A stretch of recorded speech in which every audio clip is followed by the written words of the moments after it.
Hello and welcome to Wild Dining, and today we are going to be making smoked mackerel pate.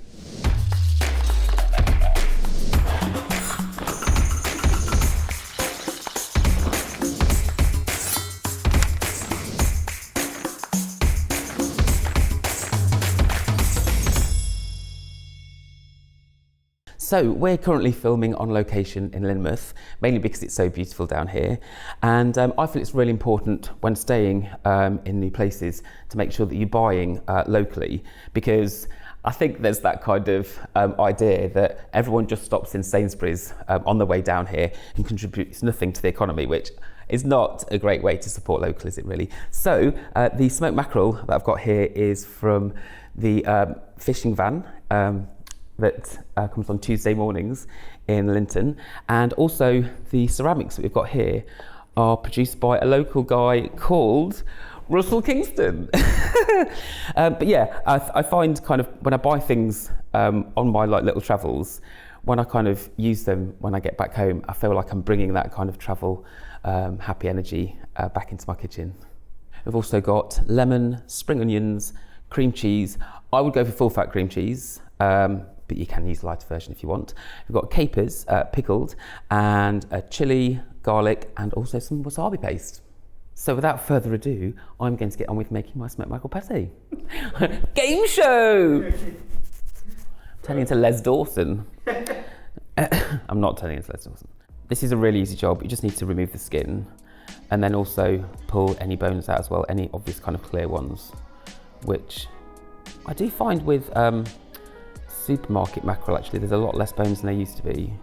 So smoked mackerel pate, it really comes from my childhood actually, and I'm going shopping with my mum to Sainsbury's, and then my mum ordering this really kind of grey thing that was in a pot that didn't look appetising at all, but that with just sliced tomatoes and my mum's like homemade vinaigrette dressing. And yeah, it was like an after shopping treat that we always did. And I think I forgot about it for quite a few years actually. And then I decided to have a go at making it myself. And then I realised, I did start using it, making it in a blender. I did lose about 2 or 3 blenders to smoked mackerel pate, just because I burnt the motors out, because it's quite a lot to. So I think I started maybe chopping it up after about the 3rd blender that I'd wrecked. And yeah, this is really simple how you do this. It's very rough. It's not, there's no exact science about it. I know I've not really listed the quantities of ingredients.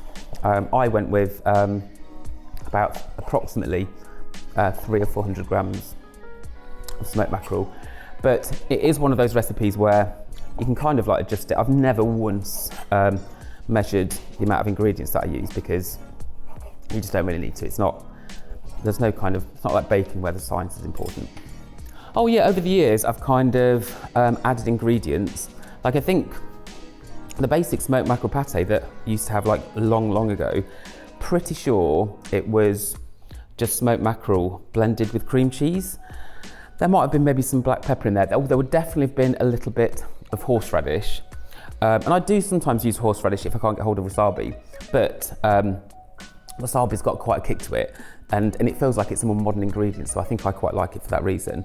But yeah, I added capers. I think for a while I put gherkins in there, but actually what I do with the gherkins is I kind of make my own fridge pickles. So instead of having the gherkins in the pate, I actually kind of progressed to making my own pickles now, which I think is just a really nice little garnish. And especially when you're making it for friends, it's really nice that you've got these little things that you can add to the top. So when you're kind of eating it, almost you're creating a little canapé, which I just think is a lovely way to eat. But yes, I also added spring onions, chilli. I don't always use chilli.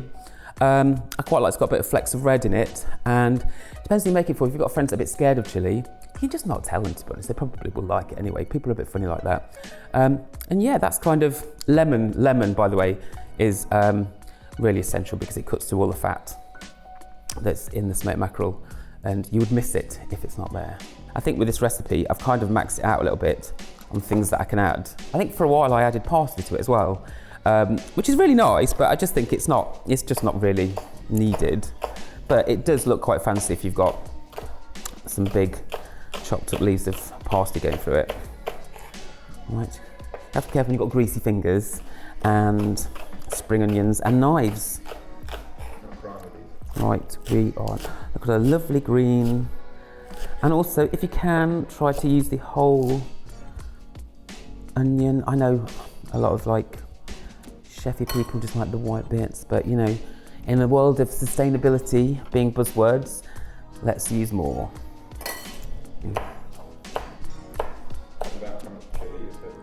Yep, so I'm putting a whole chilli in. I never really know how much, I just kind of, a lot of this is what I feel like on the day, and I happen to have some chilies that were about to grow legs and walk out of my fridge, but these are still, they're not dying. But yes, I think I like this for as much the colour as the bit of a kick. I think when you've got really spicy things like cream cheese and milk and yogurts and stuff, really kind of tempers it, doesn't it? That's the right word. But yeah, look how gorgeous. Can you see the gorgeousness? Gorgeous. Still more. I'm not tossing yet. With a straight face. That was my cream cheese. Here's my capers. The capers kind of had a bit of a piquant, vinegary ness. Look, I've just used my first, oh, they're gorgeous. I find like I have bought a really big kind of serving bottle, but I've realised that actually I don't use those as often. But these kind of like little pinch pots and ingredient pots, I can use them more. And oh, the fact they're handmade, I just think there's something really romantic about, well, I think potters and pottery and just, oh, anyway, I'll calm down now.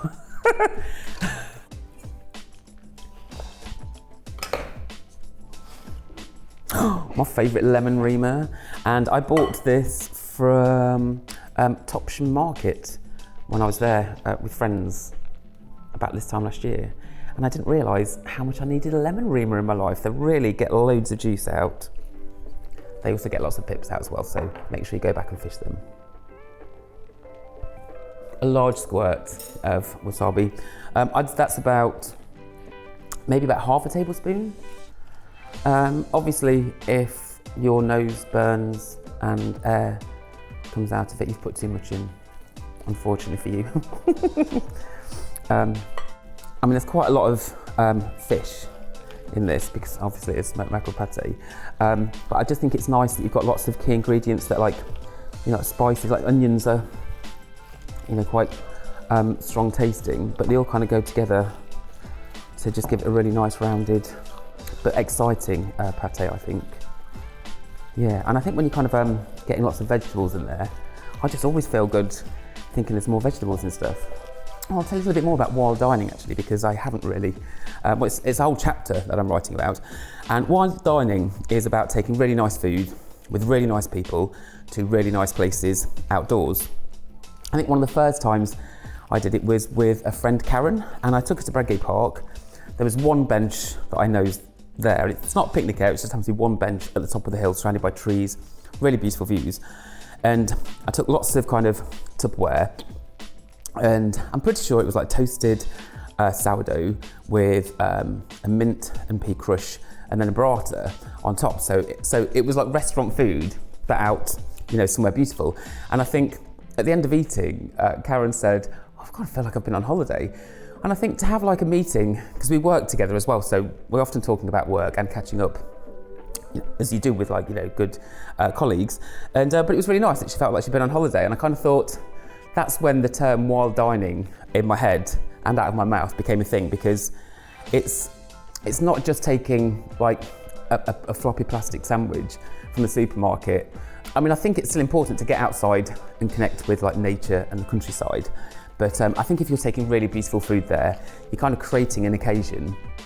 And I know that when I'm doing things like this, if I'm putting the preparation in and like plan it, it becomes a thing that I'd definitely go and do, as opposed to thinking, oh, I should just go out. And actually it's quite easy to get sidetracked with doing different things and not go and do those things. Whereas if you plan it and it is an event, then I know that I'm quite goal driven, so it'll work. So I've decided today that I'm going to garnish these with some slow roast tomatoes, which I've got in the oven right now. I didn't actually plan this, so I had to kind of quickly like knock it together with some olive oil and sea salt. Normally I would put like my homemade like salad dressing on it and roast them in the salad dressing, but we have limits when you are away. But look how gorgeous they look, and oh, they just look like little jewels. Beautiful. I'm also serving these with fridge pickles, which again, I think it's really nice, especially when you're taking them for other people, that they've got these like choice of garnishes, and people just feel spoilt when you do nice things. But also the colours, I just think look absolutely beautiful. So in here, we have sliced cucumber, I've sliced some garlic, and we've got some sliced chilli as well, a bit of mustard seeds. The actual pickling liquor is 50% distilled malt vinegar and 50% water, with a little scoop of sugar and a little scoop of salt. They're called fridge pickles. They store in the fridge, surprisingly, for about 2 weeks. But I know that I can use these within about half an hour, and they're already really tasty. Oh my God, Jasper! I didn't put the garlic in. Okay. I can put the garlic in. Hope is not lost. Hope is not lost.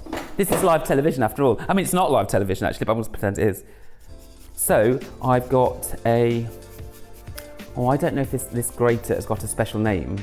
It's the kind of grater that you would grate lemon zest. I'm sure maybe it's called a fine grater, or it's definitely something grater. Oh, lovely garlic. I put raw garlic in this. I have in the past used pickled garlic and put lots of pickled garlic in, but I think a bit of raw garlic, it gives it a bit of, I don't know, because the taste of raw garlic it's a bit naughty, isn't it? I don't know, it kind of feels like you're not really supposed to put raw garlic in things, but I do it in this, and it's, I don't know, it just gives it a nice bit of rawness. So, smoked mackerel pate is now complete. Everything just needs putting in their little containers so they can be transported to our little walkies, and we're going to the Valley of the Rocks, which is literally about 2 miles away, and an extra reason why we booked this location because of accessibility to that. It's one of my absolute favourite places to just sit and look at like the sea view.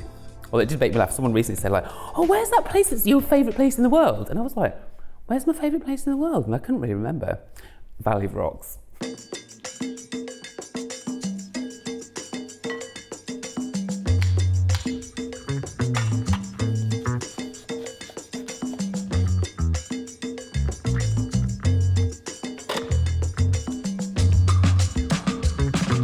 This may seem like a lie, but I actually do it all the time now.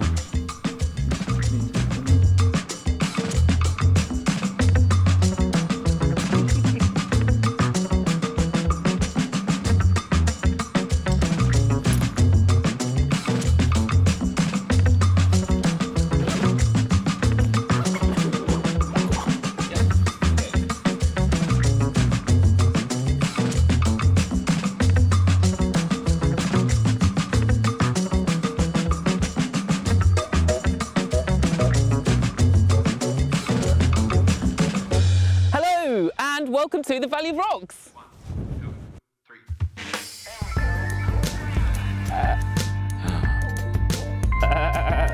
Nope, nothing.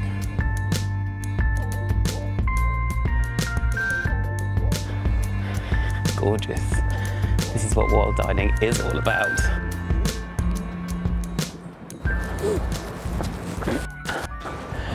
Wow, there are so many beautiful spots around here to stop and get shots. I love coming to really wide open spaces like this. I do feel when I've got a lot on my mind, big open spaces and big rocks make me feel like a lot smaller, and my problems seem a lot smaller, and it allows me to think a lot bigger. It's great. I think this is my favourite corner in the world, Jasper. Oh.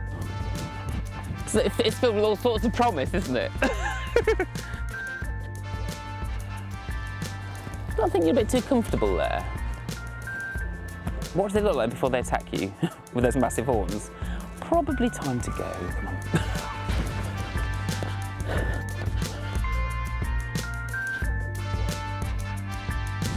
Come on. Come on.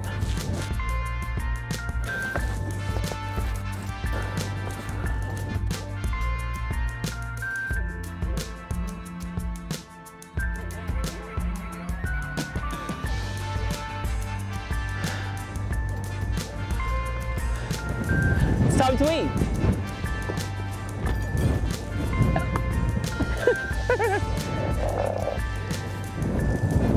This is smoked mackerel pate that you saw me making earlier, and we're going to top that with a bit of fridge pickled cucumber. Probably going to have a little bit of chilli on that as well, just because I'm a bit fiery like that. Or not. There's one of my slow roast tomatoes. I am having a bit of chilli. There's a bit. Sorry about that. I've lost my tomato. Look, the chili's on there. Keep going, Jasper. Keep going. There you go. A bit. Just for the shot. And eat. Mmm. Mmm. It was all worth it.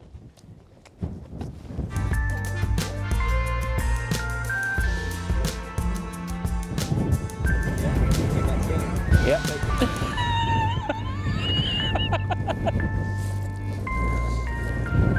You can't be slow around here, Jasper.